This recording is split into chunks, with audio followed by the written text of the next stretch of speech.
everybody, and welcome back to the United Stand. It is Manchester United down at the Tottenham Hotspur Stadium. We are in London, aren't we? And it has been seven matches that Manchester United have failed to beat Spurs. Do we beat them today? Do we continue our unbeaten run and go on to 5? We have got a jam-packed show for you today, so make sure you stay with us. Get your super chats in, smash a like on the video, share the video. We've got Man United fan calling in, we've got Spurs fan calling in, we've got an amazing panel in Mordzs and Ricky, and of course we have you guys, the community, getting your opinions in as well. So let's crack on with what is going to be a fantastic show. I'll come to you first, Ricky. You weren't here for Nottingham Forest. Wasn't a win, but it wasn't a loss. And how were you feeling coming out of that game? I was disappointed we didn't win. You know, look, they've got a new manager bounce and all that, but they are in the bottom 3. You know, let's be honest, it's a place where you'd expect to go and have a good chance of winning. So I was disappointed not to win, but at the same time, we've now got a chance to go 5 unbeaten, which I don't think we've ever done under this manager, have we? I'm sure we haven't gone 5 unbeaten. Nope. So if we can avoid, I'd take a draw now. By the way, I would absolutely take a draw. You know, take a draw? Absolutely nailed on. I'd take a draw because we're right up there, neck and neck with Spurs. And look, I know it's early days, and I know lots of things can happen. But at the moment, if you look at the table, we're neck and neck with Spurs. Virtually anyway. Are we a point behind them or a point in front? We're on the same points. We're on the same points, are we? Right. So we're literally neck and neck with Spurs. The last thing we want to do is lose. The last thing we want to do is lose. So we want to win. Of course we want to win. But I would take a draw. We don't want to fall behind them, and we also want to extend our unbeaten run. It's like look, it's like a gambler. What do you want to do? You know, if you can live to fight another day. Do you know what I mean? And I think I would take a draw. Look, I'd love us to win. I would love us to win. But if you said to me now, it'll be a draw today, if you want to take it, I would say, right, I'll take that. Get in the comments. That'd be 5 games unbeaten. Get in the comments. Would you take a draw now? If someone said to you, look, sign this piece of paper, and it means Manchester United come away, without a doubt, whatever happens in that game, with a draw today at Spurs, 12:30 kickoff, would you sign it? Get your comments in. I want to hear what you guys say. Maybe actually, let's run a poll on that. Would you take a draw if someone offered it you now, or do you want to risk it all for the win? You just said we haven't beaten them in the last 7. No, we've not. let's settle for the draw if we have to. I'm in a good mood. It's Saturday morning. You know, the coffee's flowing. I'm feeling a win on the horizon. Might come back down to earth very soon. But Mords, let's go into the show. Would you take a draw now? Would I take a draw? I think it depends on how the game goes. Really and truly, right now, you can't say that. We're asking you now. Would you take a draw? Right now, the answer is no. I'm not happy with a draw. That's the reality. As a United fan, lose, what is it, 7 games and not beat them now? Yeah. The last 4 games we've lost, literally last season. I don't want to draw. I want to beat them. We can't lose to Spurs. Or we can't not beat Spurs. We can't not beat Spurs in 5 games. And I will see it as a loss because, like I said, last season they beat us 4 times. They beat us in the Europa League final. They took us out of the Carabao Cup. Beat us twice in the league. I want to win. I want to win the game. So, yeah, I don't want to draw. I want to beat them. Well, on that point, I do want to get up the past results for Manchester United against Spurs because it has been dismal for quite a few games now. So, 1-0 in that dreaded Europa League final. Oh, it was horrible. 1-0 before that at the Tottenham Hotspur Stadium. Before that, 4-3 in the League Cup. Do you remember that game? Remember it well. Johnny Evans scored. Yeah, Binder had an absolute nightmare that game. Thank God we've got Larmans now. Then before that, it was 3-0 at Old Trafford. Do you remember that one, Bruno getting sent off? And then Van der Ven run all the way through the team like he did at the weekend. Yeah. Before I saw Mark on his show saying that De Ligt's better than Van der Ven the other day. I was like that. Oh well, that's a debate that we're going to move into in the show because me and Mords did a little this or that before the show. It's on our socials, United Stand TV. You can go and watch it. It was Van der Ven or De Ligt, this or that. Who do you think said Van der Ven and who do you think said De Ligt? Did one of you say opposite way around? I think you said Van der Ven. Yeah. It's just so. I mean, only just. Yeah, but just look what he can do. I know. Just look what he can do. What he scored one the other day where he ran from his own box. That's definitely. He scored one against us where he ran from his own after pace of the guy. Absolutely astonishing. Just to be clear to everyone watching at home, I think both Van der Ven and De Ligt have been two of the best centre-backs in the league this season. I think De Ligt has been fantastic. I just think Van der Ven is so good. Van der Ven is so good. But anyway, before that, it was 2-2 at the Tottenham Hotspur Stadium. And then before that was when United had their last win against Spurs. And Fred scored in that game. Ronaldo was walking down the tunnel. That's when it all happened. So, yeah, it's a game that... If you look at the last 7 games, it doesn't look great, but you also think at some point the tide's got to turn. And today could be that day, you know. Spurs' home form this season hasn't been the best. Our away form also hasn't been the best. So it's going to be a really, really interesting matchup. Just looking at some of your guys' comments already coming into the show, and let us know what you're thinking. Bram Muffin says it's 3:30 a.m. here, hoping for a United win today. I mean, credit to everyone who gets up all over the world to go and watch Manchester United. I really hope that you get a good result. You've got a Canadian flag in there, so I'm assuming it's Canada. Does anyone know what time it is in Brisbane? My dad's in Australia at the minute. I wonder if he'll be up watching the game. And Super Battle says Van der Ven is better going forward, but De Ligt is better at pure defending. You didn't answer my question though. Yes or no? If you could sign a piece of paper to take the result right now as a draw, would you do it? No, 'cause I think we can get the win. Woo! I'm going with Mordzs on this one. It's funny actually. If you asked me this like a couple of weeks ago, I would have said yeah, absolutely. But now I'm just in the frame of mind where I'm like, let's go in it, let's push for a win. And Mbumo, fun fact for you, Mbumo has not scored against any other Premier League team more than Spurs, apart from Brighton and Southampton. So he likes to go down south. Wow. Out of all the teams, and Southampton aren't even in the Prem anymore. Yeah. So you know we're looking. We're looking positive. Ricky's not 100% buying it, is he, right now? He's not 100% buying it. Is a part of you that wants to get revenge for that Europa League final? No, I don't think like that in football. No, I'd like us to. I want us to win the game to get the 3 points, but I don't think about past results like that. Maybe if there was a game where there was, a serious amount of animosity and red cards and something like that, you might feel as though you want a bit of revenge. But there's nothing like that in that game. They just beat us fair and square. So no, I don't think like that.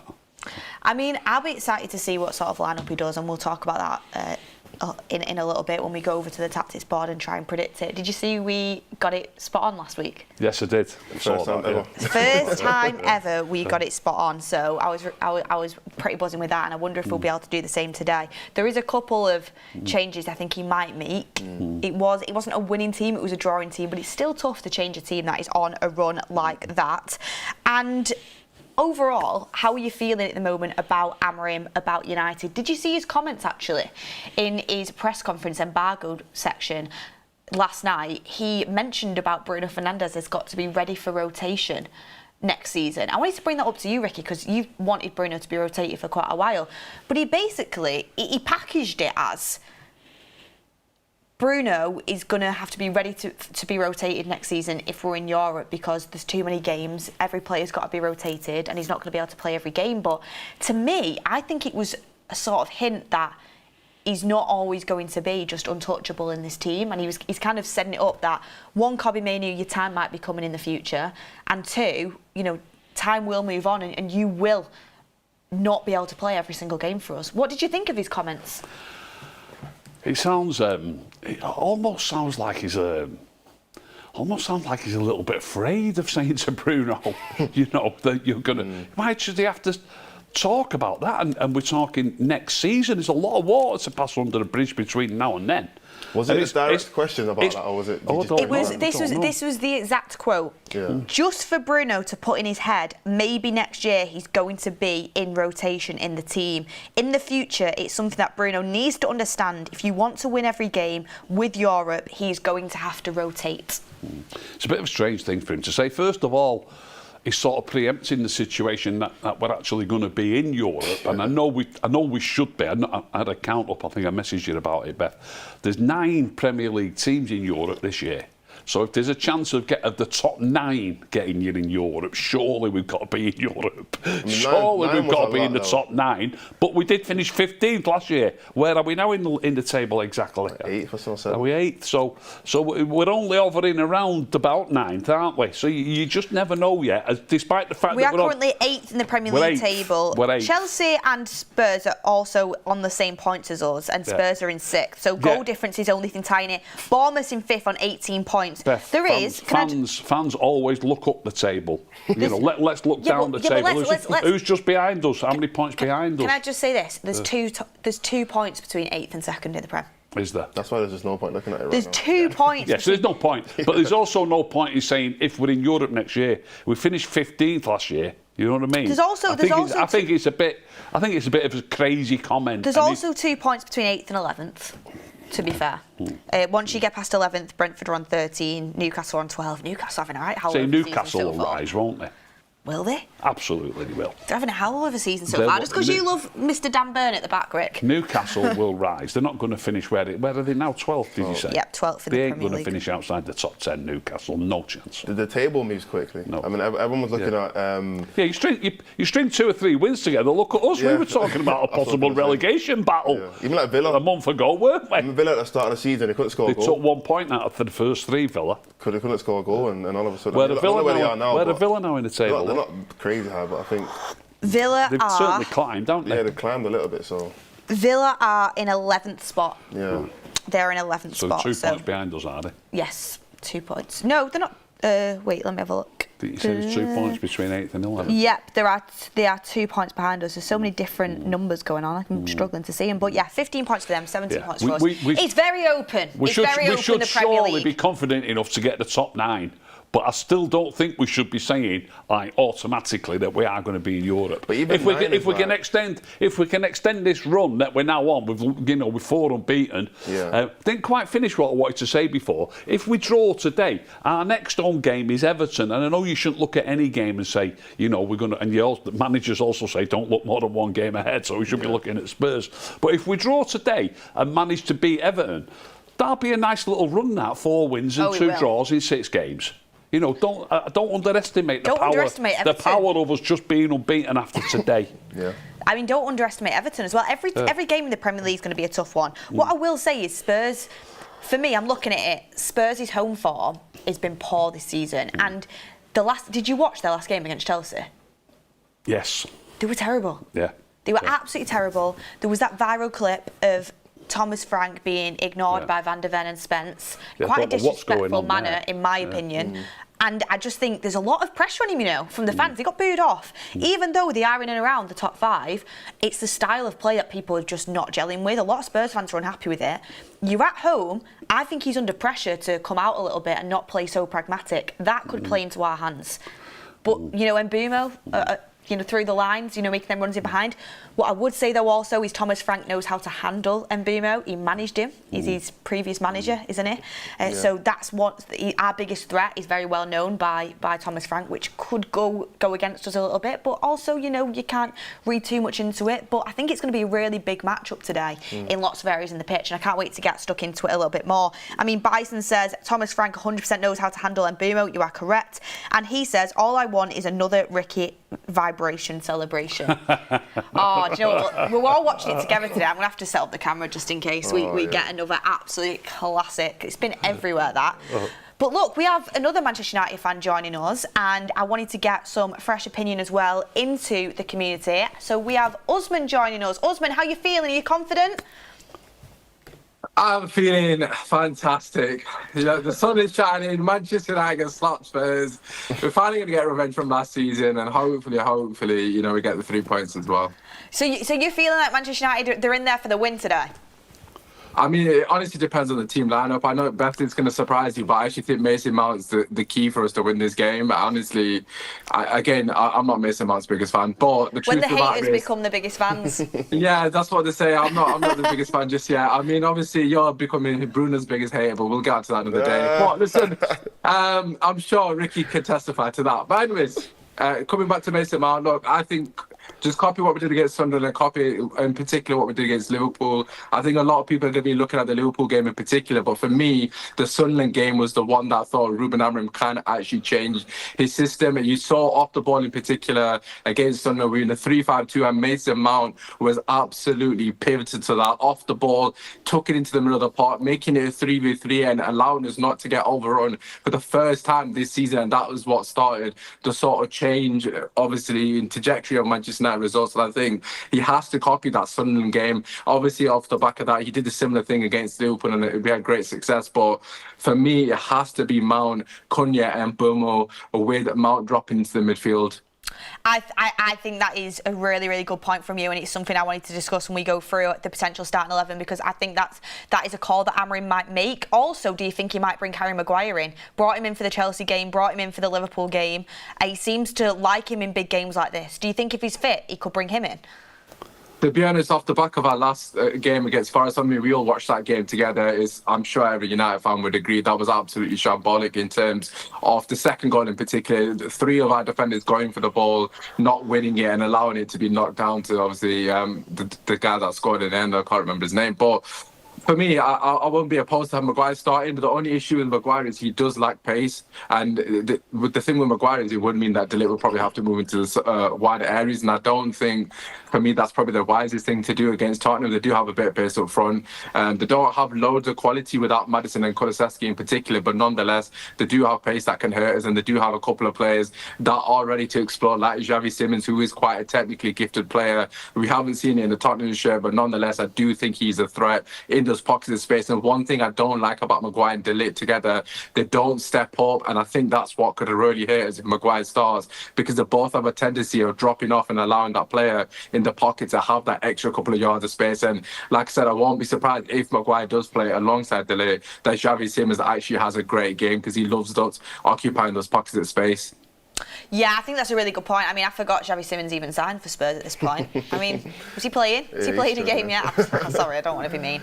But no, I think you're absolutely right in what you say there about Maguire. It's an interesting one, and if he gets it right, everyone's going to be lauding it and applauding it. If he gets it wrong, it could go pretty wrong. So we'll see what he decides to do. Question for you, and I actually want to get a poll running on this as well in the community. We've got one running on our Instagram. Head over to the United Stand TV Instagram to get involved in all the polls. There's questions that are going to be asked on there that'll be brought into the segments later on in the show as well, so get yourself over there, get involved.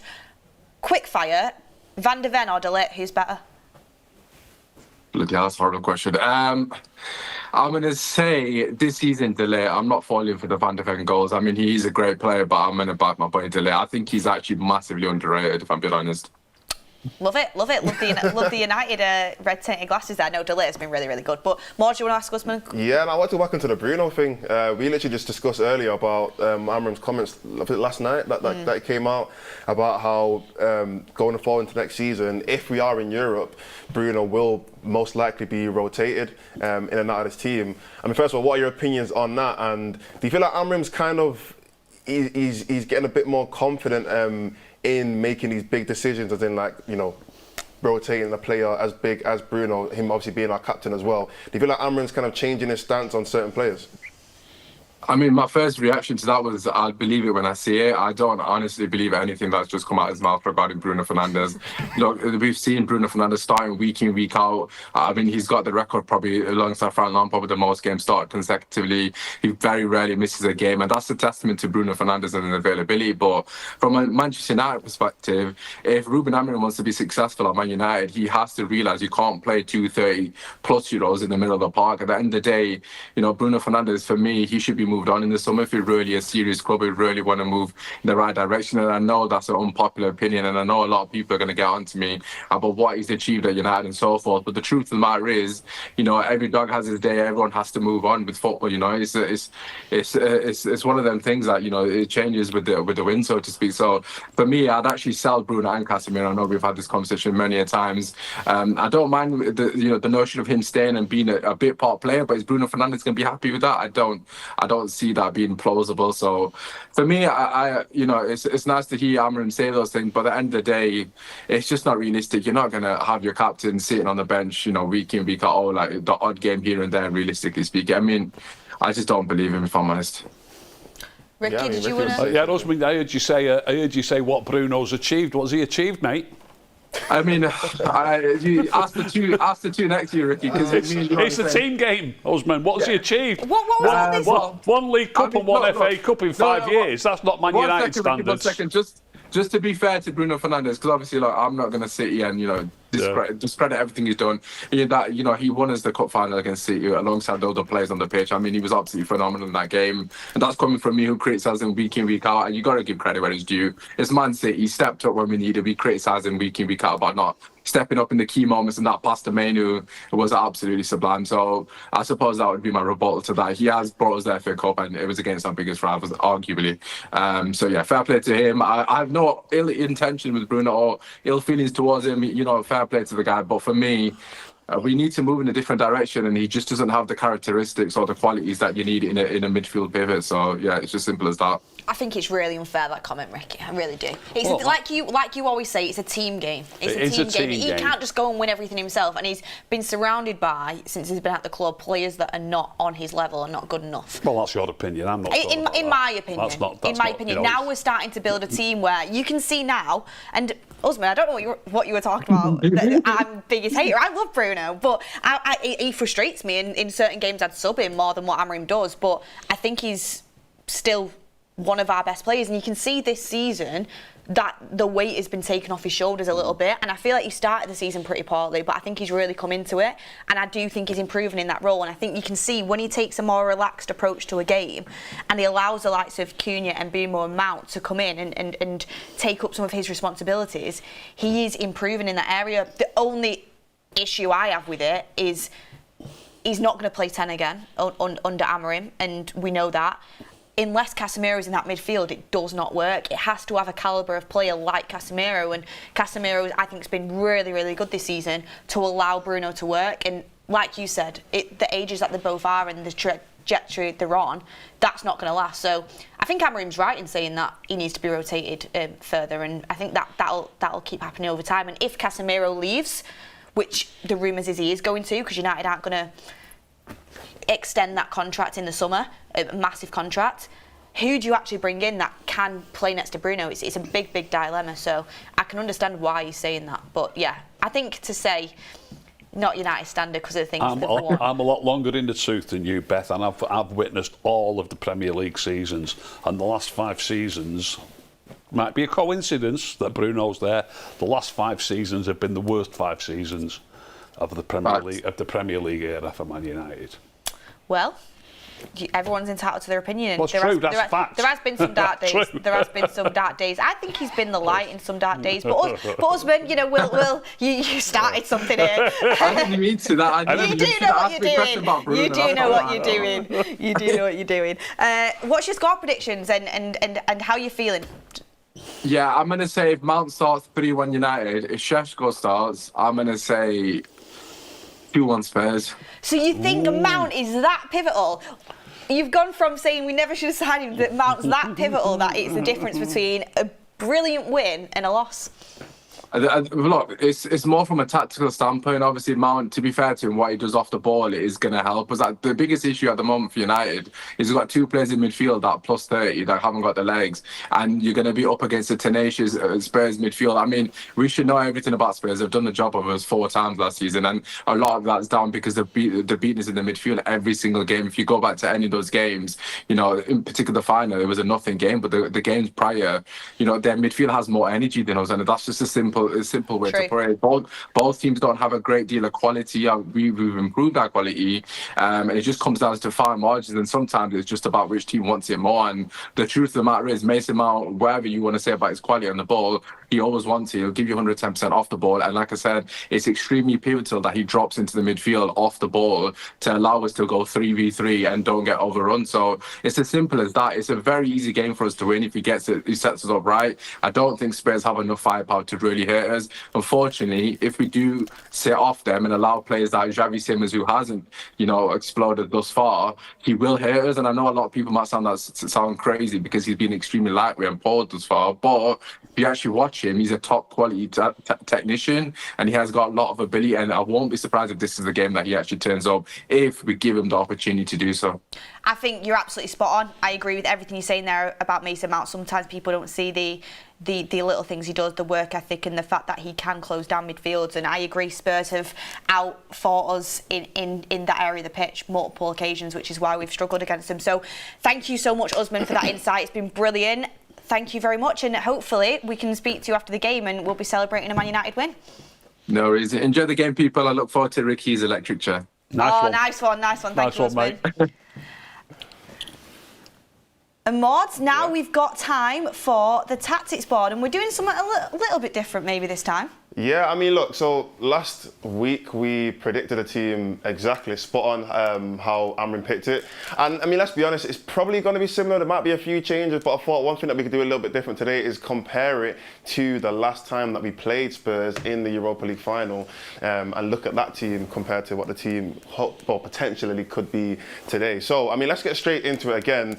We're going to go for the first player, who's obviously Sene Lamin. Well, I'm predicting anyway. Sene Lamin's in there. Now, comparing him to who we had in the final. I mean, Beth, you got the team up there? Yeah, I've got it. Yeah, go on. Andre Onana. We had Andre Onana. Now, I mean, that's it's a big upgrade in my opinion. That's a serious upgrade. Big upgrade, yeah. I mean, in your opinions, what does Sene Lamin kind of mean for this team, and what big difference would it be him starting today compared to if potentially Onana was to start today as a comparison?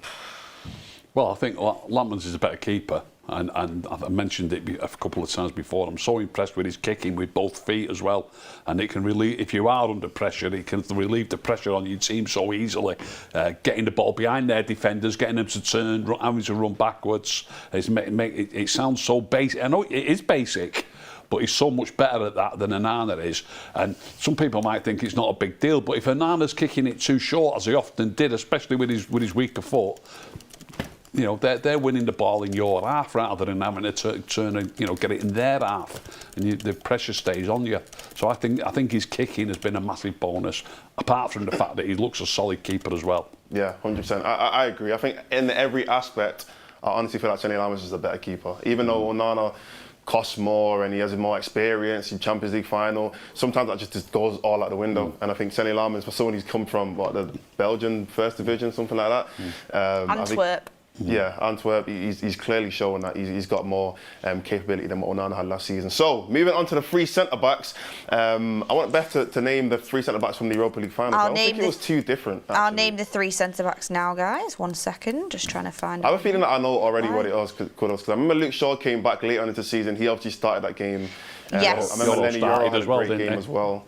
So he started that game. I think the last defender... It's just completely gone off my screen there. 1 second, sorry, guys.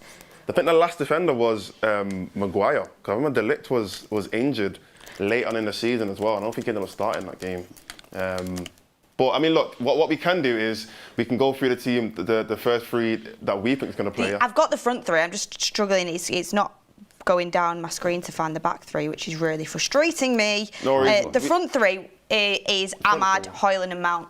Ahmad, Højlund and Mount. I mean, that's crazy to think that was our front three last season compared to today. I mean, let's start off at the front of the pitch then. So, who was our striker then? Our striker was Højlund. Our striker was Højlund, and our 2 10s was Ahmad and Mount. Yeah. So I mean, we can start off with Mount. I mean, he might be one of the players that starts today. I mean, Ricky, in that 10 position, who would you want to see? Because I think that's one of the biggest debates for today's game. Who would you want to see in that left 10 position? Left 10 position. I thought it was interesting what Usman just said, and I think for this game I would probably go with Mason Mount over Cunha. Yeah, because I'd still play Cunha, but I think I would put Mount in that position. Okay, what about you, Beth? I would go with Mount. Okay. I think Usman completely spoke what a few people who really rate Mount were feeling today, and I was thinking about it when I was driving over here actually to the studio, and I was thinking, as much as I'd want to play Sesko because I feel like he got quite a lot of stick after that Nottingham Forest game, and I want to build his confidence out, and I think he can be really good for us. I just think Mount is so crucial in games like this because of what Usman said. Coming into that midfield against their physical players, it's going to be really important. So I'd go with Mount still. I know he didn't turn up in that Europa League final, but in this game, I think he's got something to prove, and I think Amorim will start him.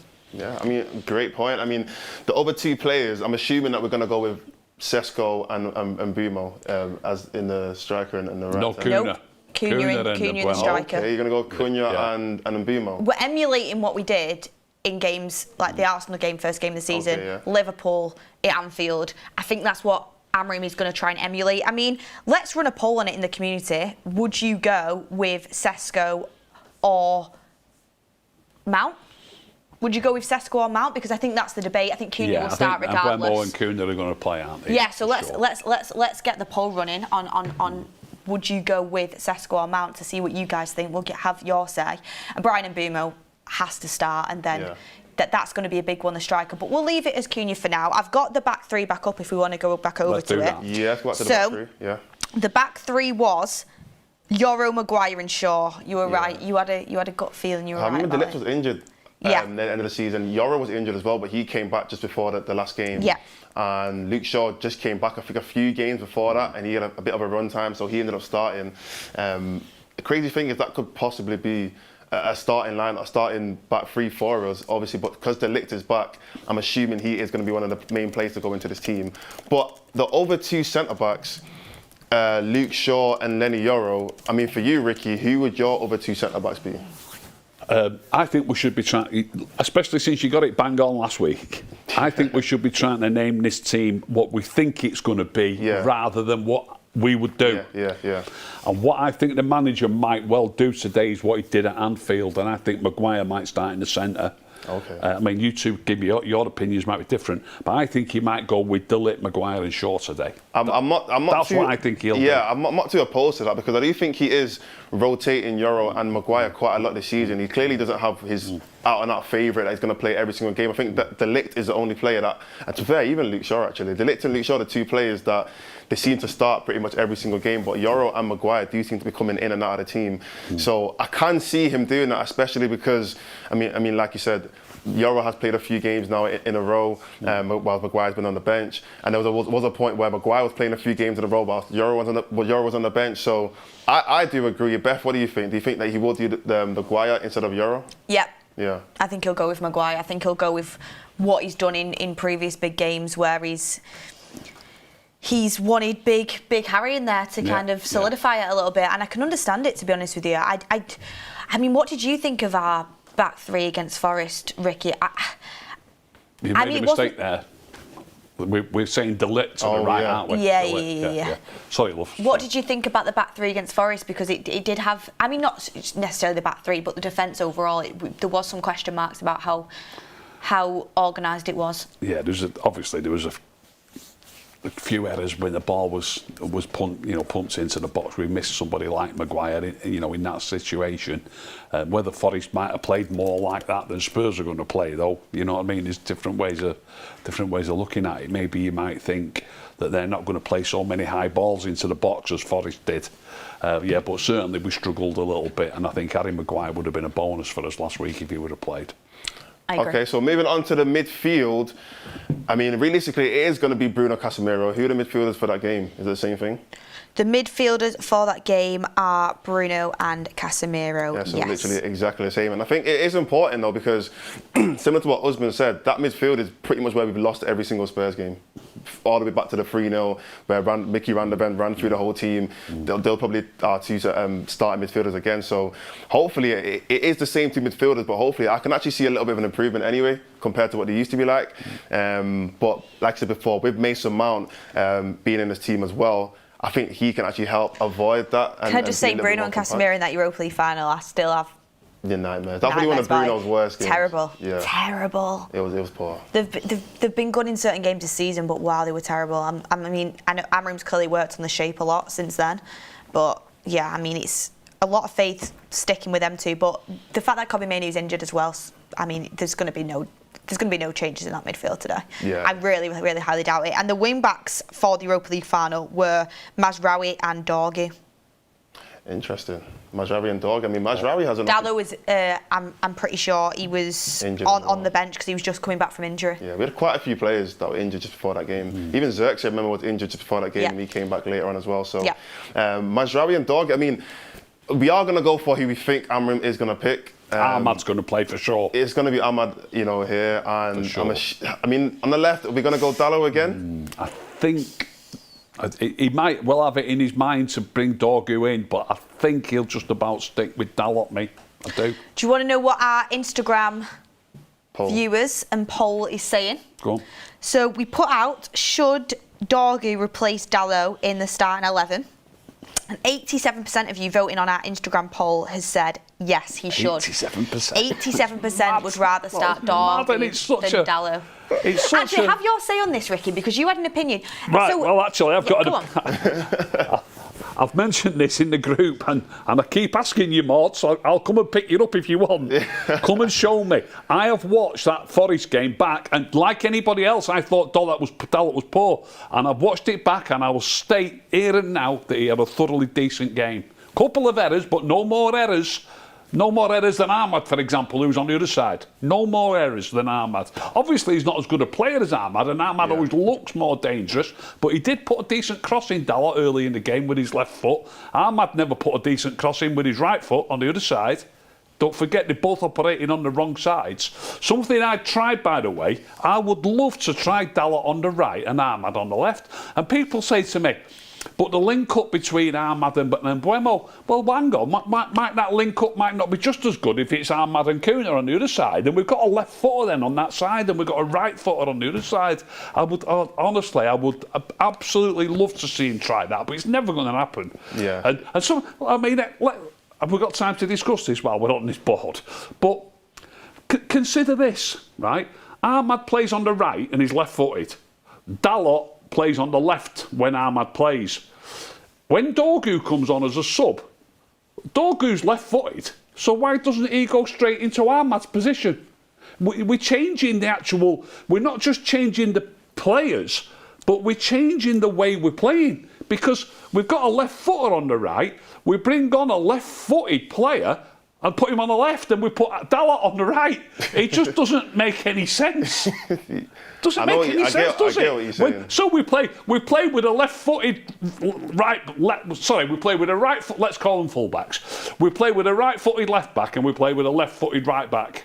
Except when Dorgu plays, and when Dorgu plays, we play with a left-footed right. Do you want to know? Madness. Do you want to know why it is? It's because we don't really have much depth on the left-hand side, so I don't think he'd want to play Dalot there, really. He just plays him there because he doesn't 100% trust Dorgu. And Dalot is probably the most both-footed player. Ahmad, he can go on his right foot occasionally, but he's very, very left-footed. Dorgu is completely left-footed on the right-hand side. When he did play that one game on the right-hand side, I thought he was completely null and void, whereas Dalot, as frustrating as he can be in that position, he is more both-footed than either two, which is why I think he does it. I don't like it, but I think it's basically he's just not got the depth that he wants to pick from. You might say he's more comfortable, like both-footed, as you put it. He's more comfortable, but at the end of the day, Ahmad is left-footed. Yeah, true. Might not play him on left. Because then, to be fair, because then you could put Dalot on the right. Yeah, I get that. I mean, he's probably trying to build that partnership with Ahmad and Mbeumo because they are probably his preferred two on that side. I mean, he's interesting. I'd love him to be asked it in a press conference. Well, it needs to be asked because, it's okay saying he's got that link-up with Mbeumo, but won't he have a good link-up with Kuna? Give Kuna a chance. Do you know what I mean? I know it is hard. It is harder with the left-hand side player with a fullback that isn't necessarily Do you know what? Something on the else. side. See if you agree with this. Don't just say yes. Have a think about it. On Mbeumo, he drifts out wide a lot, and they're often sort of in each other's way, and you see Ahmad passing it to him right down the touchline and things like that. Doesn't Kuna play a little bit more inside on the other side? And would that not give Ahmad the chance to go outside and for Kuna to give him the ball on the outside? Because I think Mbeumo plays wider than Kuna plays on average. I'd love to see an average positional said. So I think it might suit Ahmad better because he'll get more time to go down the outside and somebody passing him the ball instead of him feeding somebody else. But it's not going to happen. No, it's not going to happen, but it needs to be told. I think it's a good point, and obviously we are going to wrap up on this. But I think you also eliminate one of Ahmad's biggest threats, which is him cutting in on his left, which is something that we've seen him do a lot. Especially last season, and he is a goal threat from that position. Now, we obviously have Mbeumo who can do that as well, so it's like, do you need two players that can do that? But at the end of the day, I think... It's for hours, Mords, and I don't know if we've got time. We've not. But Ahmad's, a goal threat. He'll be a goal threat from the other side. He scored once this season, and it was nothing to do with his position.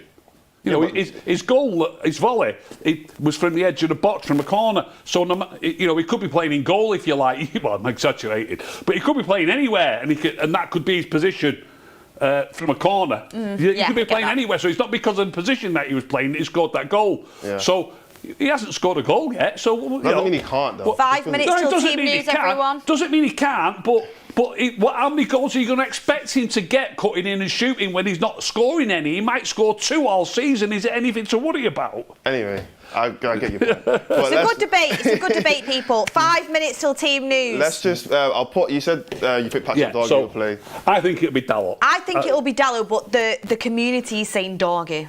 Well, we're trying to do what we think the manager's going to do, aren't we? Let's go with Dalot because I think that is what the manager. We're trying to get it right, aren't we? Let's see. Okay. Yeah. So that is our team. Let us know in the comments what you think about that. If there's any changes, it is pretty much the same team. I guess with a change with Mason Mount and Cunha over Sesko. Well, do you want to know what the community said about that? Yeah, so the live chat on YouTube, they've maybe been slightly more convinced than the Instagram polls have been. So on Instagram, the viewers and the story watchers has said Sesko to start 69% to Mount 31%, and in our YouTube live chat it is 62% Sesko and the rest is Mason Mount. So that's tighter. It's tighter, but people are still preferring Sesko to Mason Mount. And honestly, I would ask the question of this: you've seen what Mount can do against Arsenal, against Liverpool. I mean, especially that Liverpool game, he was so crucial. I don't get how people aren't getting how important he can be in games like this. But everyone's entitled to their own opinion. So that's how people feel. And Sesko has shown some good qualities, but we're going to try and get it right. And Mords, just quickly on this one for you, would you actually, if you were picking it, would you go Mount or would you go Sesko? I might actually go Sesko. Only because I don't think it's as black and white as we see Matt play well in other games, so that means he's 100% going to be the best player for every single game. I think Sesko can do something different to what Matt is offering. So would you not worry about the midfield? Yeah, but I think even if you play Cunha there as well, I think Cunha can drop in deep and help the midfield as well. So it's not like Cunha can't do the same job. So yeah, that's my opinion. Cool.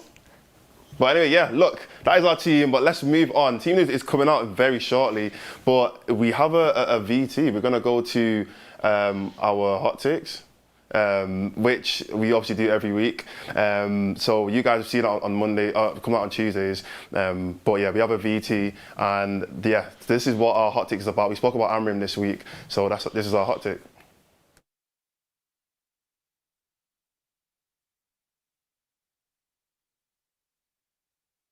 Amorim will win Manager of the Season if he manages to get top 4 with this squad.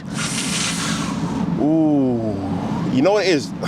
Sometimes when it comes to managers, I look at what you achieve based on your expectation. I look at last season finishing 15th. To go from 15th to 4th is incredible. To go from 2nd to 1st is incredible. It is still a big achievement.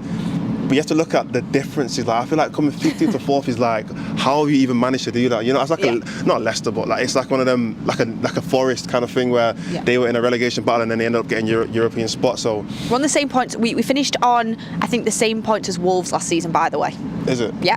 Wow. So and they obviously survived. So look, Manager of the Season, it's tough because I know they are going to obviously give it to Arteta if he wins, just because Arsenal not won in 20 odd years. But I do think that is a huge achievement, and to turn it around from what people were saying at the end of last season, and to be fair, at the start of this season as well, what people were saying about United and obviously Amorim's job.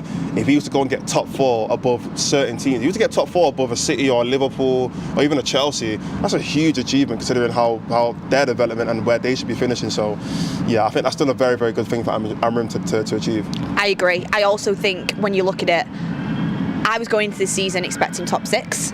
I was dreaming of that 5th place Champions League. If we manage to get Champions League, I will take my hat off to Amorim and say that's really well done. I was expecting Europa League football this year, Champions League the year after, and then we start to compete. If we can one up that this season, and I think certain members of the squad are definitely capable of that. If we recruit well in January and we get top 5, I think he'll be up there. But like you said, if Arteta wins it, it's going to go to him. But it's going to go to him, Champions League, I think, is just about overachieving for this season for Amorim. Even though, as United, you do expect it. I think that's where we should be at. But let's see what happens. Yeah. All right, so that was our hot takes. Make sure you go and look at our hot takes every Tuesday. But team news is out. Beth, do you want to read them out? Team news is out. I am getting it in as soon as I possibly can, coming into me now so we can have the team news. Here we go. Okay. Right, guys, I have to reveal that we have got it wrong. Ooh. We have got it wrong. So, I'm not surprised. the team news is in. And it is Lamens in goal. That part we have got right. We have got De Ligt, Maguire and Shaw. That's right. Is our back three. We have... Ahmad. I'm so sorry, 1 second, guys. It is just... I'm trying to work out the order that it's coming in for me. So, okay. So we have Lamens, De Ligt, Maguire, Shaw, Mazraoui, Casemiro, Bruno Fernandes, Dorgu, Ahmad, Mbeumo and Cunha. So Ahmad is playing in the 10s today. Wow. So what it'll be in order, it'll be Lamens in goal. Yeah. It'll be Maguire central centre-back. It will be De Ligt right-sided centre-back. It will be Luke Shaw left-sided centre-back. It will be a combination of Mazraoui at right wing-back and Dorgu at left wing-back. Your two midfielders are going to be Casemiro and Bruno. Your two 10s are going to be Mbeumo and Ahmad. And your striker, I'm assuming, is going to be Mateus Cunha. Wow. So Mount not in the team, or Sesko. Big debate about either of them. Yeah, neither of them Neither played. of them Nobody are said that. getting I in. bet nobody said that in the comments. It Wow. would have been impossible for us to get that right. Wow. Oh, impossible to guess See, that. We would have never guessed that. I'm a little bit concerned. Do you wonder why I'm a little bit concerned? Go on. The last time that Mbeumo and Ahmad played in the 10s together was against Brentford. Do you remember that? Yeah. And Did they it really? didn't work. It didn't work. They both want to play to the right, don't they? That's the Yeah. Unless it's, Mbeumo can play up front. He might be switching it up. He might be putting Mbeumo as the last man and playing Cunha on the left and Ahmad in the right-sided 10. He could be doing that. It's tough. 'Cause why would you even move it and Mbeumo out of his best position? What are your thoughts, though? Get your thoughts in the comments straight away. The substitutes are Bayinde, Dallo, Heaven, Yoro, Fletcher, Mount, Ugarte, Sesko and Xerxes. And then in terms of Spurs starting 11, we have Vicario, Porro, Van de Ven, Romero, Spence, Palhinha, Sarr, Johnson, Xavi, Richarlison and Kolo Muani. So pretty good team from them as well, especially considering that the injuries that they've got. So how do them starting 11s match up? Let us know what you're thinking, what you're feeling. The big comment that's coming in straight away is Dallo has finally been dropped, and you can call it a drop-in. Yeah, He's been dropped. definitely, yeah. And to be honest, it was coming. So we got that wrong. Well, Yeah. we didn't. Mazraoui is back fit, That's the shock, innit? and I'm excited he's back in because he's been deserving to play. Maybe that's the main thing that's changed this whole team. Maybe it's Mazraoui having to come in so then he can play with Ahmad as the two wing backs, and then that obviously him. Oh, he's playing with Dorgu as the two wing backs actually. I'm trying to think. Dorgu's left, Mazraoui's right. Yeah, I'm trying to think what was the trigger that made Amorim change that front three so much. I don't think it's what I'm looking at here. I don't necessarily think it's the fact he wants to change the front three. I think he wanted two full backs at That's what wing I mean. back. What's the trigger and, that caused that front three change? the trigger is because against Nottingham Forest, both our wing backs, as much as Ahmad did well scoring the goal, were responsible for us conceding. Dallo was terrible in the second goal, in my opinion. Ahmad got bullied for the first goal, which it was a really good header, and sometimes you just take your hat off. But consistently, I do think they were targeted by Nottingham Forest, Dallo and Ahmad. So he's thought, right, Dorgu, Mazraoui, you're coming in the team, show me what you've got. Ahmad has to play because he's one of our biggest attacking threats. Therefore, Sesko's dropped out and there's no room for Mount because Cunha and Mbeumo are doing really well. That's just how I think it is. I think he wants to play Cunha and Mbeumo. He wants to still play Ahmad, but he doesn't want him to get targeted defensively like we did against Forest. That's my opinion. What do you think, Rick? I've just had a quick look at the Brentford lineup because it didn't ring a bell with me that we played Ahmad in the 10 in that role, and Ahmad never played at Brentford. Didn't play at all. Which game was it He then? wasn't even on the bench. Oh yeah, he was out for family matter. It was a game So, before that then. I'm not sure, but here's my point though. I didn't think I'd seen him playing the 10 for a while, and I don't know when it was. He played on the left with Mbeumo at some point this season. This is what I'm bringing up now. I was just been saying I want to see him get a game on the left, and I meant left wing back. But if he's going to play as a 10 today, and Wembo's surely going to play to the right, and then he's going to have to play to the left. So it'd be really interesting to see. So if we're going to do our players to watch, I'll name mine now. It'll be Ahmad, especially. That's what I said to be especially if he's playing as a left-sided 10, because no matter whether it's left-sided 10 or left wing back, in my opinion, I just can't remember ever seeing him play to the left at all. Obviously, sometimes in the natural flow of the game, you might have to chase a player who's got the ball. Sometimes you end up on the left. It was against City. Was it? Did he play as a left-sided 10? It was against City. I knew it, and it was a game where I knew it was an away game where we got beat and pretty much thrashed. Yeah. And I'm not saying it's because of that, but I know he was completely just not in the game. Obviously, it was a tough game for everyone, to be fair. Yeah, you could get smashed by City, whoever plays, couldn't you? Yeah. I know that, but I obviously have high expectations for a player of his calibre. I mean, we've got loads of super chats coming in, so let's get to them. So Thiago Memfana says Ahmad was the left 10 against City. Thank you very much. Ron McCormack says Mount is carrying an injury. That is my suspicion as well. My suspicion, and it is only a suspicion, is that Mount is carrying a little injury, and I don't think the club want to make it public because he gets criticised a lot for his injury record. Yeah. That's my opinion. I have no inside knowledge about that at all. I just think that the reason he's not come off the bench in the last 2 games when he's been so important and Amorim loves him is maybe because he's carrying a slight little injury and Amorim doesn't want to risk him if he doesn't have to, so it doesn't go long term, because there's no reason why he wouldn't come off the bench in them games. I just think he would, and I think Amorim would have started him in a game like this if he wasn't carrying a slight knock. It's Disbury says, can we relax on Bruno? Come on, he will eventually move on. The United Kitchen says, much love to the United Stand. We're a small YouTube channel from Africa called the United Kitchen, motivated by the United Stand. We'd really appreciate your support. Let's stay united today. Thank you very much, the United Kitchen, supporting you from Manchester. Thank you very much. Ron McCormack says, everyone finally joining the Mount fan club. Adel says, we winning today? I think we are. Sam Mark says, I feel as though we should have dropped Sesko. Chelsea had a lot of joy last week with Pedro up front. I don't think they can deal with unconventional strikers. Well, that is what Amorim has done. I think it's going to be Cunha there, but we'll have to wait and see. Jacob Fatu says, Mbumo and Ahmad will basically be trying to do the same thing. Slow Sports News says Sesko is almost there, but I feel we need structure. For me, it would be Mount based on experience in the Premier League. And Majra Wiwa says, we just need a good game from the defence. If this happens, we win the match. We have good momentum. Crew is happy, and Ricky picks Shaw for Ballon d'Or. Phoenix has said, fullbacks, we have a right footer on the right and a left footer on the left. Let's see if it works. I'm buzzing about that. Come on, United. I mean, it's interesting, isn't it? And this is what I struggle. Let's see if it works. It's not really seeing if it works because it's not the same players. But anyway, because Mazraoui's not one of the same players. Get Ricky on like The Apprentice or something. He can talk you out of any situation. It's not the same. You might as well say, I'm right-footed. I'm not. It could be me that's playing there. I'm talking about having really, really top players in those positions. Is Mazraoui not a top player? Yeah, he's a top player. Mind you, I'm talking about Dalot as well. He's not really a top player, but I just feel as though he plays nearly all the time. I know he's dropped him today, and I think he should be playing on the right. But Dorgu on the left compared to Ahmad, because I'm talking about playing Ahmad on the left, that's chalk and cheese. Yeah. So you won't see if it works, or it's not because it's not Ahmad. What I will say is, to me, I've noticed this quite a lot. It feels like when we play a non-traditional striker up front, we have a right footer and a left footer on the right and the left, which enables more comfortable crossing. It feels like every time Sesko plays, over 6 foot, centre forward, that's one crosses into the box, we always play inverted full-backs. And it's like, surely he would benefit the most of crosses coming into the box, yet he always plays when it's the opposite way round. It's so frustrating. Great shout. I mean, Mords, are you happy with the 11?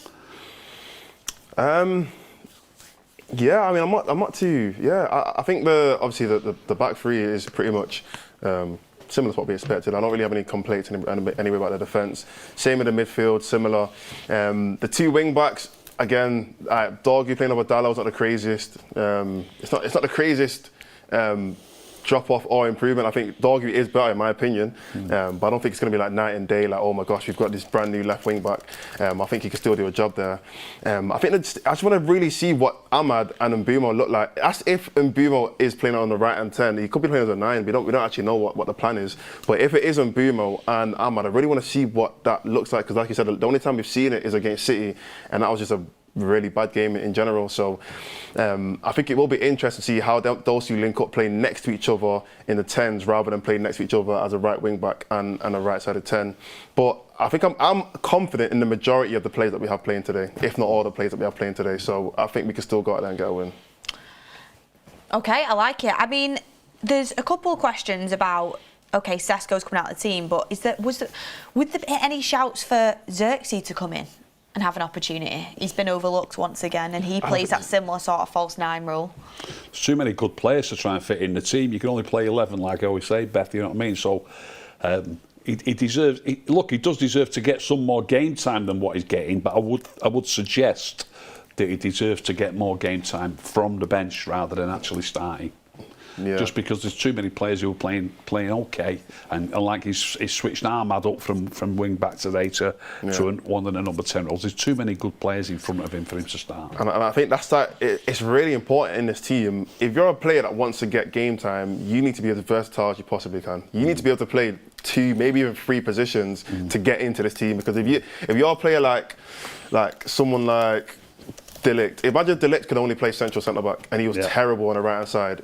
Delict might end up getting dropped a few games just because if we are going to be bringing in players like Maguire and Yoro and all these other players, if you can only play one position, as soon as another player comes in, you have to come out of the team, even if you are a good player. So I think with someone like Ahmad, he's very talented in aspect of he can play as a left-sided 10, right-sided 10, right wing-back, and I mean you mentioned before, potentially as a left wing-back as well if we need him to play there. So he's able to play a lot more games because he's a more versatile player. Same Mazraoui, he can play as a right wing-back because he can play, he's playing today because he can play in multiple positions. If he was like Dallo and he could only play as a right wing-back, he would never get game time.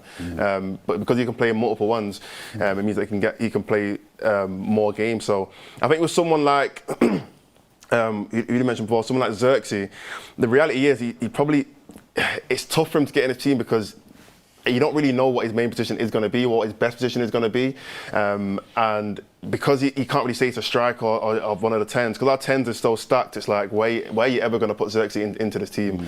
So I think it's going to be difficult for him to get in this season. Smash a like on the video, everyone. There is 12,000 of you watching. Thank you very much for getting up early on your Saturday. It was not as early as it was when we first got in here. 11:27 now.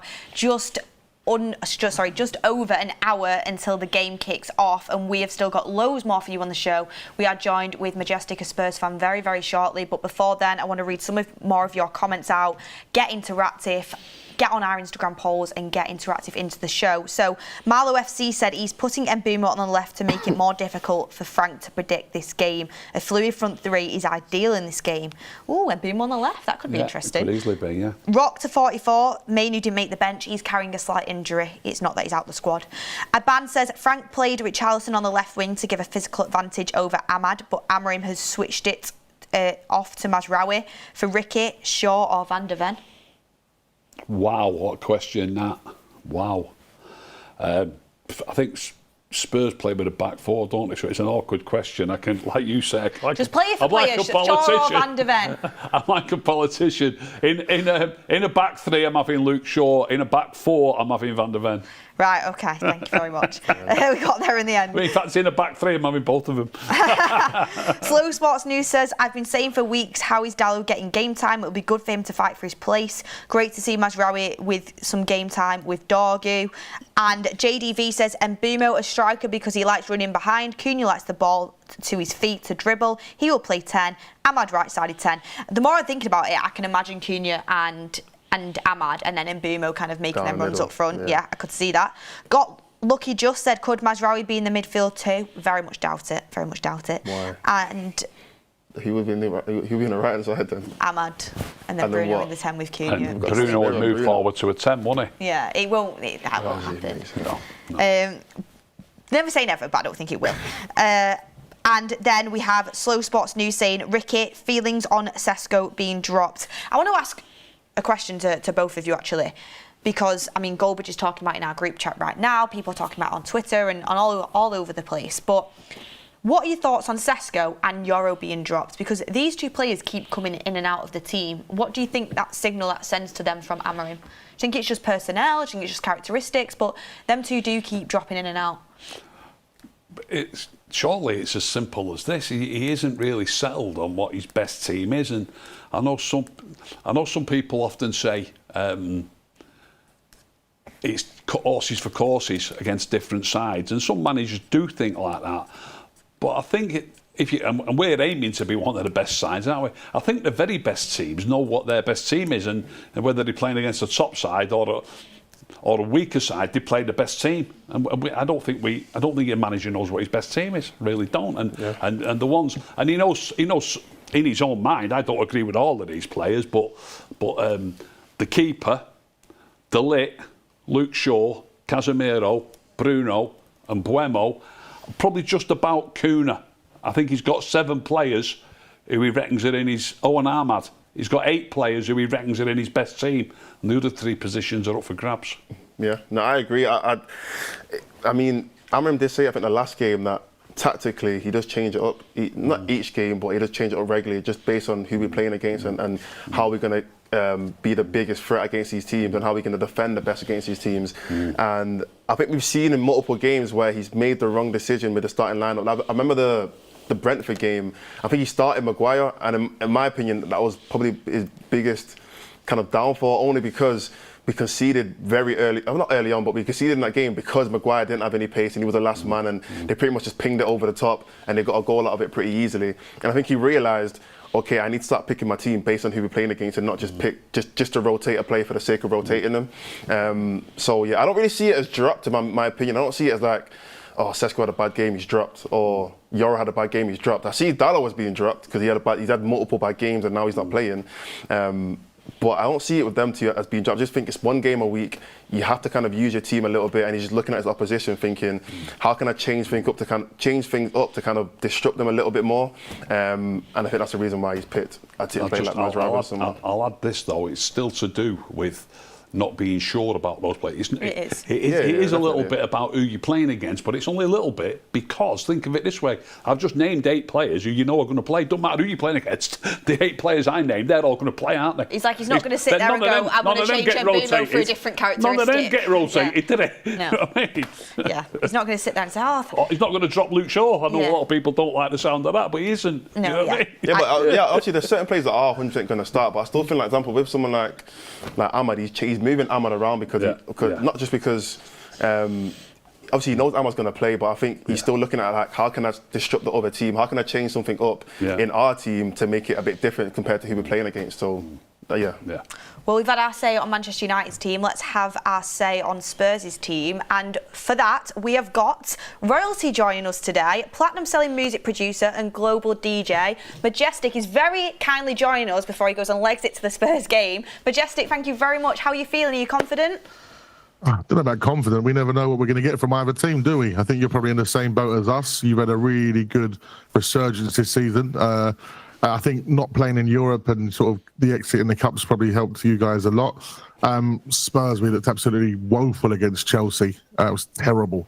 But the performance in midweek, of course, although against a weaker opposition, was a lot better. So I don't know. It's always going to be open between us, like, isn't it, really? There's always going to be goals. It's not going to be a 0-0 ball fest, that's for sure. I mean, I hope so, because I do want to see goals, as long as it ends up being in our favour eventually. But, you know what, I've seen some interesting stats. And, I mean, we've obviously got the United strand who's not cutting his hair, for example, until we win 5 games in a row. But I actually saw that Spurs haven't won back-to-back in the Premier League since September 2024, which is just... crazy. Wow. And that kind of, I know, it shows how up and down Spurs are, and I agree with you. It's similar to how up and down we are. Your home form's really poor this season. Our away form isn't great. It's kind of the opposite for us. So it creates a really, really interesting game. However, you've not lost to us in 7 games that in the last 7 games that we've played you. I mean, surely that makes you more confident. But you do have Thomas Frank this time. Do you think that's going to be a big difference? The style of play that Thomas Frank might employ in this game. Yeah, it'll be interesting. I think one thing we're going to find is that we're definitely going to get a bit of space. So I think this could be a game to see Xavi Simons, because he definitely played better in the week, got man of the match. And I do think in terms of how Amorim sets up his midfield, it does allow there to be a bit of space for someone like Xavi. So it really depends. The criticism that we've had with Thomas Frank at home this season is the fact that he's been playing, you know, a Polinia, a Bentancur, and a Sarr all together, and it's kind of been a little bit negative. I don't think he's gone with that today, which is a positive. I think Polinia is enough in there. For me, I don't know what Jamie Carragher was talking about on Monday Night Football the other week about Polinia. Polinia's been our best signing. He's been incredible. And to be honest here, I think if Man United signed Polinia, I think you lot would be up the title contenders. Seriously, I think you've got that front line sorted out. I think that he's a kind of missing player that you could have put your eyes on. But luckily enough, Spurs have him. Like you said, going into their confidence, the whole lads, it's Tottenham thing is gone now, which is great. So now we can have the lads, it's only Man United. That's what I'd be saying in the changing room if I'm Thomas Frank, just to G the boys up, you know. But it's going to be a great game. It always is between us lot, and I think you guys will want to avenge, obviously, Bilbao. I thought you weren't going to mention that. You had to sneak that one in there, didn't you? Slightly, didn't I? you had to sneak that one in there. I mean, yeah, you got Polinia, which I agree. I think he would have been a really good signing for Manchester United. But we did get Mbumo, so you know. Yeah, well, no, 100%. And again, you know, he is someone that, oh my goodness, if he came to Spurs, I think we'd be in, like I said, the kind of position I'm talking about Man United would be in, because I think we've really lacked in those forward areas. Ironically, we have scored goals, but it just, from the eye test, it's been poor. Whereas I think watching you guys, I think Cunha and Bueno, they've been brilliant, you know, and it is exactly what Man United needed in those areas. So I think it's going to be a bit of a sort of a, maybe like a 2-2, 3-2, hopefully the Spurs. There's going to be goals 100%.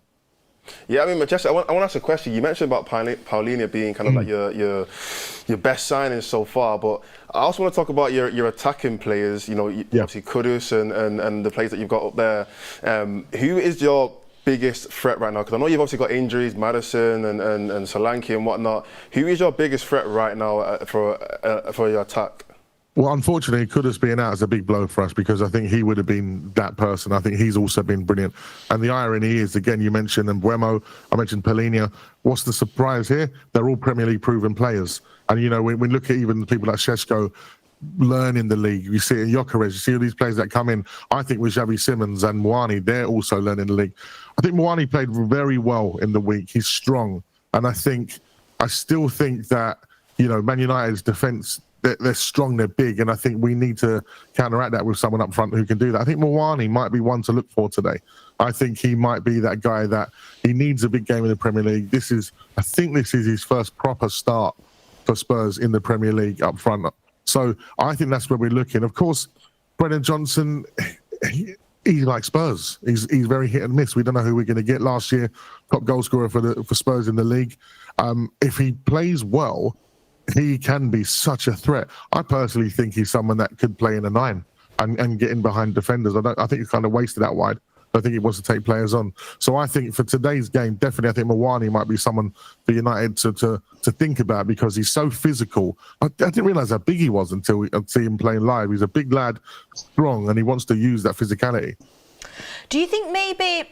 I know Thomas Frank has gone with a slightly more attacking lineup, and he has been getting criticism off Spurs fans for being a little bit too conservative and pragmatic at times. But do you think maybe that could play into United's hands? Because I felt like, as a United fan, when we're against a team that, you know, is got a really good defensive shape and just kind of sits in and waits for their opportunity, we struggle to break them down. But if you start pushing up, I know you've got Van der Ven, who's got amazing pace, and lightning, isn't he? Yeah, you've got some defenders that can trap back really well. But do you not think that could open up them pockets of space for the likes of, you know, Bruno, Cunha and Mbuemo, especially running with the pace that he has, to open you up a little bit? I mean, do you think Thomas Frank's kind of stuck in this situation of, I need to open up a bit more, but that actually suits United? Yeah, absolutely. And I feel that Spurs are kind of similar in that way as well. When teams set up with low blocks, it's hard to defeat. You know, Chelsea did the same with us. They didn't give us much space. They were first to every ball. I think Thomas Frank, of course, is good at Mbuemo very well. So he's going to know what his attributes are, his strengths.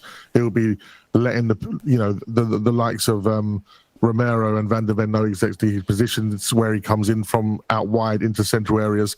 I think, again, Polinia, as I said, he is enough.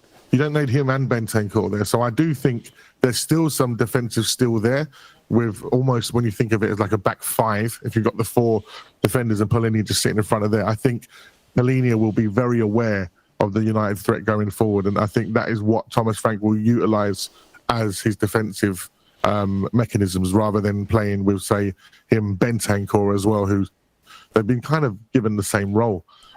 So I think he's going to be very aware. And one thing Thomas Frank is he's cautious. Even if it looks like it might be a little bit more attacking on paper, his mindset will be to make sure we're solid at the back. Because at the end of the day, I think we've probably got the second best goals scored against us in the league. I think Arsenal, the top defence, I think we're second. So he'll want to keep that. Yeah. Yeah, I've got one more question. It's about the manager, Thomas Frank. And obviously, you talk about Premier League proven. He's obviously done it with Brentford. He obviously knows Mbeumo very, very well. And he's obviously a manager that was highly sought after, actually, because of how well he did with Brentford. And tactically, he's obviously someone who knows what he's doing.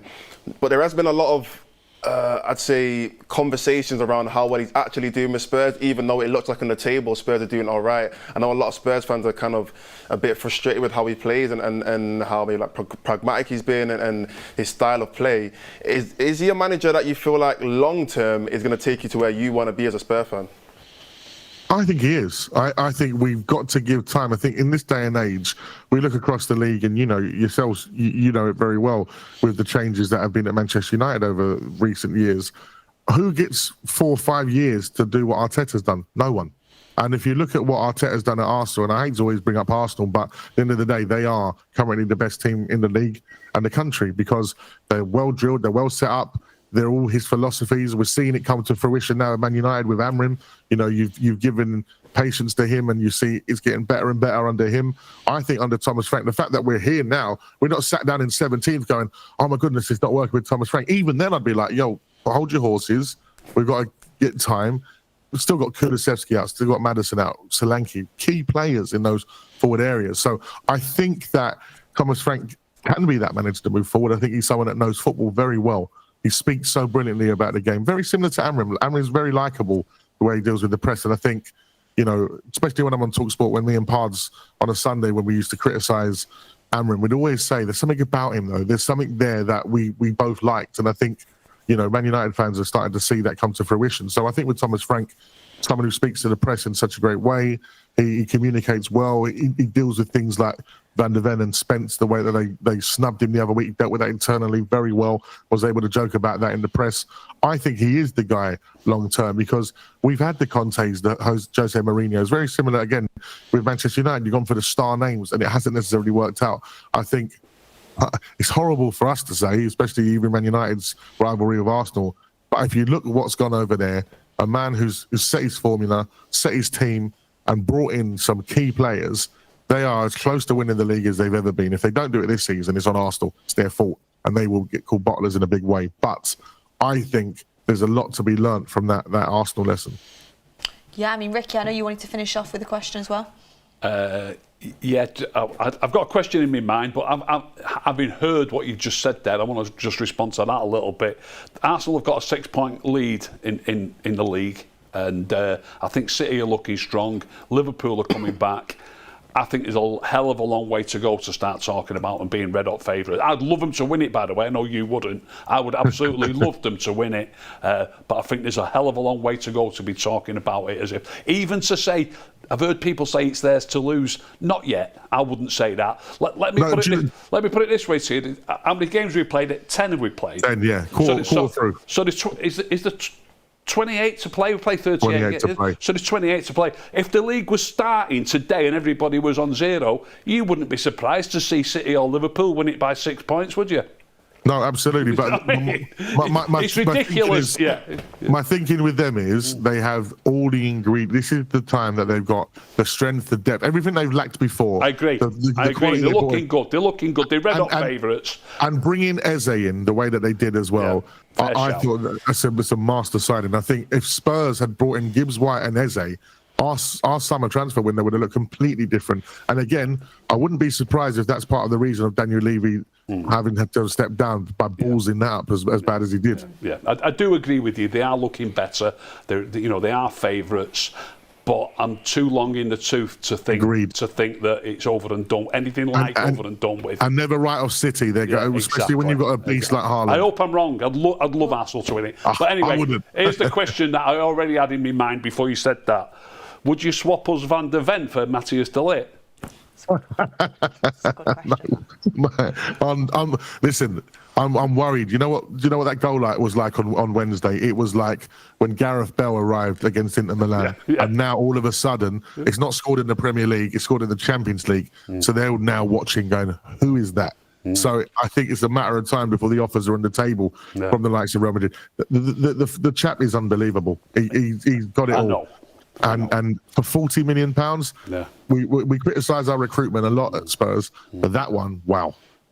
I agree. And you know what? That is for me. That was one of the biggest mistakes that Ten Hag made. How can you be Dutch and not know about Van der Ven? That was a big miss from him. Great shout. I have to say that is a really, really good comment. And as much as I think De Ligt has been fantastic this season, I see Van der Ven as being one of the best centre backs in the league, if not, going on to be top class. He's really, really good. Every time I watch him, I'm impressed, and I don't like seeing him. A player's good when you see him in the starting lineup, like when he's fit, because obviously he's had injury problems in the past. When he's fit and ready to play against us, I'm like, oh God, because he's that good. I don't like facing him. But our final question that we ask our opposition fans before they go off and go and watch the game, and I will let you go and get to that Spurs game. I know you've got to leg it over there. Is if you could take the cab's outside. if you can take one Man United player and put them in Spurs' team, who would it be? Great shout. I've got to say Mbeumo. It's got to be. It's just he'd be the one. I thought when we was linked with him, I thought, wow, that's done a bit of that. I think he's brilliant. Yeah, I mean, on the Manchester United app, it's actually got Mbeumo starting up front, and we thought it would have been Cunha. So I don't know if that's anything to read into. They've got Mbeumo starting up front, so that could be interesting going up against your pacey centre back there. So it's going to be a good battle. And then score prediction. I'm going to say it's going to be a high-scoring game, early 12:30 kickoff. Bit of entertainment for us all. I've got to back my boys. 3-2 to Spurs. I think it's going to be a tense one, but I do think we come out on top. Do you know what? As much as Spurs have frustrated me massively, I was in Bilbao and I was actually sat in the airport with a load of Spurs fans, and you all actually are pretty all right, the ones I've met. Well, I said this when Pard said that the league needs a strong Manchester United for England to be proud of. I'm like, mate, only Man United fans want that. I did have the caveat that I did celebrate when you won the treble in '99, because it was an English club, and what a team. Do you know what I mean? So I think with Spurs and Manchester United fans, there's never any animosity, because it's not like you guys and Arsenal. It's not like us and Arsenal. It's just, Man United are a huge club, and as we always say on air and talk sport, we're aware of how big they are. And you know what? I think Amorim is the right guy for you lot moving forward. And I think this season, I think you 100% top 6 for Europe. But I think if you do some good recruitment in January, I think you'll be battling for top 4 with us. I love that. Thank you so much, Majestic, and lovely comments there. And I would wish you luck, but I still, as good as you are, and as good as a pundit you are, and great insight and all that, still want you to get beat. But enjoy the game. Enjoy Mbeumo getting man of the match. I hope. Where can all of our viewers find you? At Majestic online across all socials, and I will be on TalkSport tomorrow from 6:30 in the evening alongside Mr. Adam Pardew, as we'll be reflecting, hopefully, on a Spurs win. Again. Love it. Hopefully I'm listening to you talk about how much you wish you would have signed Mbeumo in the summer. Yeah, exactly. Love it. Have a good one. Thank you, guys. Thank you. What a great opposition fan, Majestic there. Good, yeah. Really good insight. I loved your question, Ricky. He's worried about Real Madrid now coming for Van der Ven. Do you think Real Madrid he need worry that they're going to come? Let's back our players, they're going to come for Matthias de Ligt, because I don't. Let's back our players. Do you think De Ligt's better than Euro? Hey? Do you think De Ligt's better than Euro? Probably just, yeah. They were Euro. I think De Ligt's. Ooh, Mordzs coming back. I think De Ligt's stronger. It's better in the air. I think he's a stronger player at the minute. But Yoro's cuter on the ball. He's a better footballer than De Ligt, without a doubt. So it's a bit of a toss-up. Fair enough. Obviously, the manager goes with De Ligt, doesn't he? Whenever there's that right side, if Maguire plays, he goes with De Ligt, doesn't he? Yeah. Doesn't mean he's right. But I think he's right, though. Well, everyone, get your comments in. Any last super chats, any questions you want to put to Mordzs, Ricky, or me, get them in now. There is over 13,000 of you, nearly 14,000 in the room. Thank you so much. Smash a like on the video. It really does help us. And how are we all feeling? Feeling confident? He thinks it's going to be a goal fest. I don't mind that. It's early kickoff. I'm still a bit. When he said it's going to be a goal fest, I want to say that means it'll be 0-0. Well, let's see what happens there. But thank you everyone for continuing your comments. Santiago says, I love this dynamic. Awesome. Thank you for your comments. We are nothing without this community. Vigabor says, look at all the injuries to young players when they get to 24, 26. I'm happy you rotate Sesko and Euro, but also upset because they're good players. Interesting take. David 33 says, I don't care who starts, just beat them. Nevsky says, have I got news for you? Maguire's going to make Ricky shake again today. Did you see yourself on Have I Got News for You? I have seen it, but I was out in the pub that night and I got about 20 messages in a minute, and I thought, what's going on here? But that is completely different, and I'm glad the Spurs fan isn't on now. Well, he would understand. The Spurs are not our rivals like Liverpool are. Yeah, I know. That was all about us being in the lead against Liverpool. I was so buzzing that we took the lead against Liverpool. And I've had a few people say, why don't you jump up and down? I've used that phrase already once with him. I'm too long in the tooth for all that. There was 5 minutes plus injury time still to go. As far as I'm concerned, it just gave us a chance. That's all it did. Just gave us a chance. I love it so much. You know, people should start with that celebration. I'm going to do that next time United score. I'm going to be like, shaking. Yeah. I was a little bit like thinking, not just it's a goal, but I'm thinking, we've got a chance here now, we've got a chance. Love it. Dev says, I think the top three will change positions throughout the game to confuse the Spurs defence. Yeah, Amorim might have played a blinder here. The United app has Mbeumo up front. Really might have played a blinder. We'll just have to see how the game plays out, but I don't think Frank would have seen it coming. I think he might have seen Cunha up front coming. I think he might have seen Mason Mount coming. I'm not sure if he would have seen Ahmad going into the 10 coming, but let's see what happens. Thomas Frank is a very good manager, so you know he well might have, and he might have trained for it. But they have had games in Copenhagen, so you know they might not have had as much time. But let's just see how the game plays out. On your screen there, if you are watching, if you are an audio listener, Premier League October awards, Manager of the Month to Amorim and Player of the Month to Mbeumo. That's what we like to see. And now, if you did go and follow along on our Instagram, the United Stand TV, we have some questions from some of our viewers to put to you, lovely people. So, the first one is for Ricky, and it's from Jabril. Does Ricky trust Amorim's style of play and tactics? I don't really trust his tactics. We're on a decent run at the minute.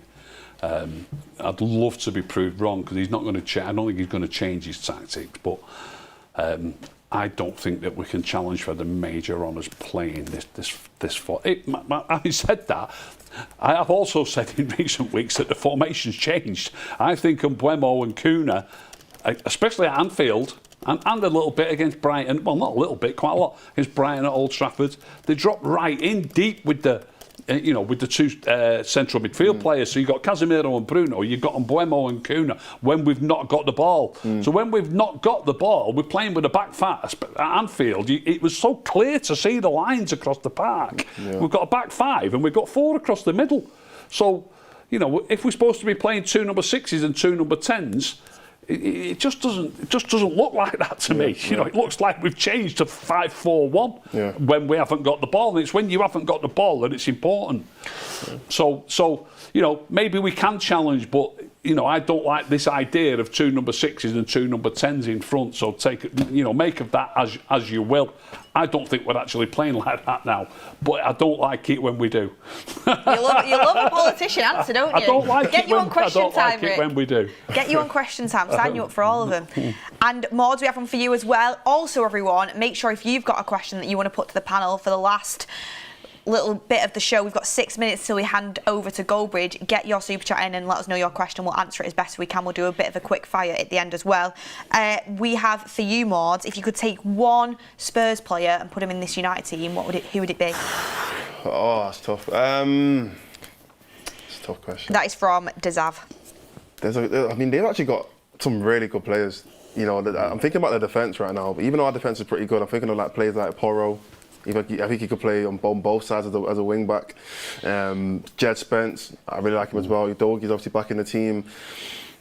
I'm not really looking at attackers just because I like our attackers right now, and I'm not trying to find a new 10 to kind of play in that position, or a new striker or whatever.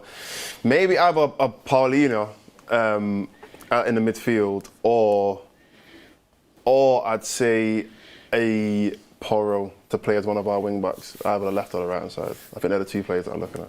Nice. Who would you play? Who would you take if you could take someone from Spurs team? Get your comments in and let us know. Also, just in case you want to watch some more football after this Spurs game, which I'm assuming you're going to want to, because I'm going to be sat watching it all weekend, Premier League football before the international break kicks off. That's football after all of the rundown and the shenanigans on the United stand, where we're doing our countdown to kick off currently, Goldbridge's watch along, final score, and then the fans forum with myself, Mords and Kev. Over on That's Football straight after, we have Sunderland versus Arsenal, 5:30 kick-off today, so make sure you're there to watch that. That's going to be a cracker, and Sunderland have caused some good teams some problems, so let's see if they can cause Arsenal, who are just flying, some problems. Let's hope they can't. I mean, let's hope they can't. Let's see what for Arsenal, sorry. Let's see what they can do. And then tomorrow, an absolute cracker, Super Sunday on That's Football, 4:30 kick-off, Man City versus Liverpool, Arsenal's competitor. Who's it going to be? I think you're hoping for a draw, I'm assuming, on that one, We'll Rick. hope for a draw tomorrow, yeah. Hoping for a draw. We'll get yourself over there to That's Football after the United stand shows happen. But yeah, thank you everyone for getting involved in the conversation. We also have Santiago saying, without any doubt, I would take Van der Ven. Pete Phillips says, Beth, can you ask Mords who's got the most humility? Humility. Can you ask Mords who's got the most humility in the studio? If you know, you know. The lack of mobility in the back three and centre mid worries me. Whoever that is a real. You put that?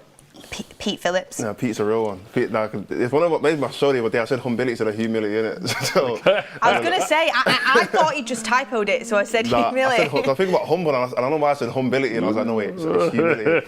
I don't know. I was talking about Ahmad. Was it Ahmad or someone of those players? I said I think Ahmad's that he's got a lot of humility, or mania, or maybe one of those players anyway. But what was it? They both have. Yeah, they both have, to be fair. What was the rest of the super chat?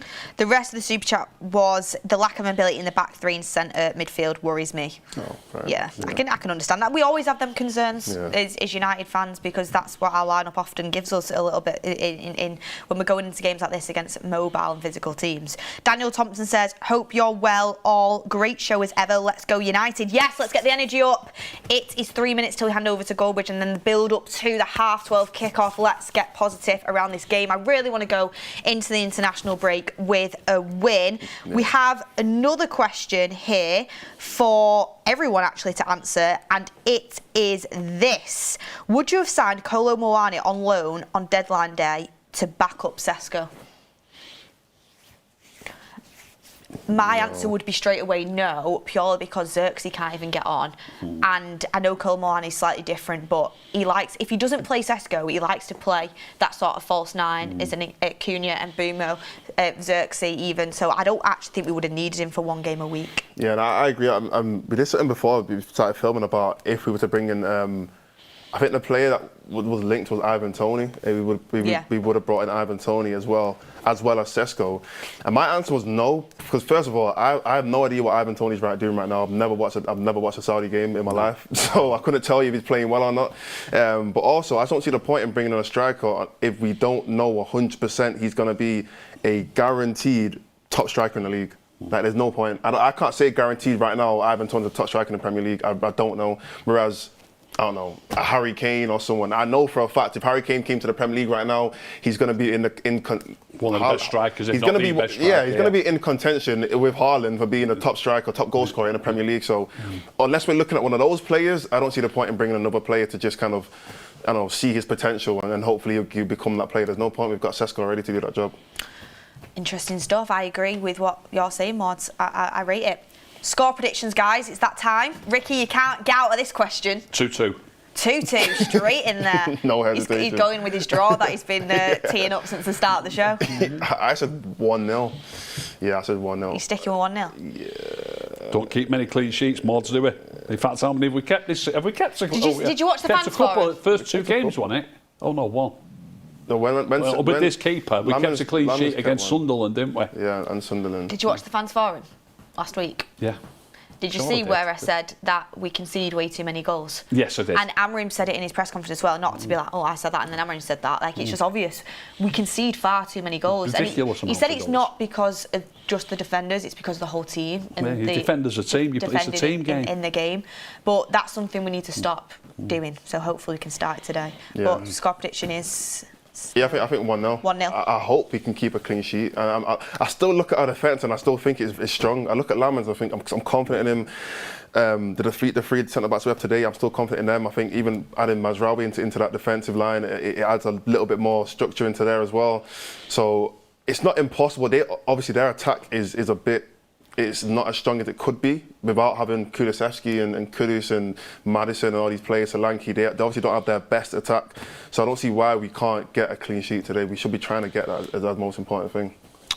Yeah, I would love to see a clean sheet, but... Absolutely love it. I'd just love it us to go there and win 3-0. That'd be ideal, wouldn't it? I'd love that as well. But I'm not sure. If we get a clean sheet, by the way, you only got to get one. But at the same time, I don't mind if it's a 0-0 draw.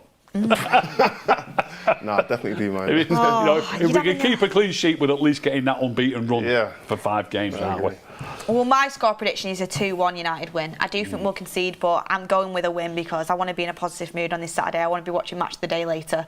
And don't get me wrong, a draw won't be the end of the world, but I'm pushing us to finally get that win and break that 7 games without one against Spurs.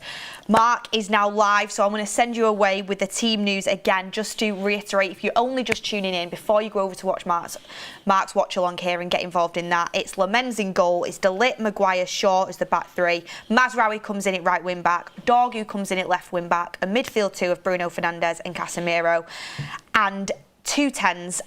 On the Man United app, it's saying it's Ahmad on the right and Cunha on the left, and then Mbumo playing through the middle. Will that mess with Thomas Frank? Let's wait and see. But the only thing left to say to you lovely, lovely people is thank you so much for getting involved. Thank you to everyone who's got involved, whether it's with your comments, just a like on the video, your super chats. You're an amazing community. Get involved in the polls on our socials. Thank you very much, and hopefully we can all be positive together in coming together and hoping Man United bring us back that win. Thank you to Usman earlier in for calling in. He's going to be gutted that Mount isn't starting. Can't wait to check in with him. Thank you to Majestic, some great insight in terms of Spurs and what they can bring, and hopefully he doesn't have an amazing day out when he's going to watch the game. Let's hope that. And of course, Mordzs and Ricky, thank you so much for joining us as well. You can join us back here after Goldbridge's final score for the fans forum. It will be me, Ricky, Mordzs and Kev breaking down everything that happens in the game, no matter what the result is. So let's hope Kev can bring some positive blue jacket. Yeah, energy. When he pulled up last week to the studio, we conceded 2 in 39 seconds, so I'll be having words with him today. Make sure you come in at the 90th minute after we've won the game. But no, I am excited, and we'll infiltrate Goldbridge's chat with Van der Ven or De Ligt. Ricky's saying it, Van der Ven or De Ligt. I was going to go with revenge. Go for that then. But whatever you want to do, Van der Ven or De Ligt or revenge, up to you completely. And I think there's only one last thing left to say. Ricky? Come on, United!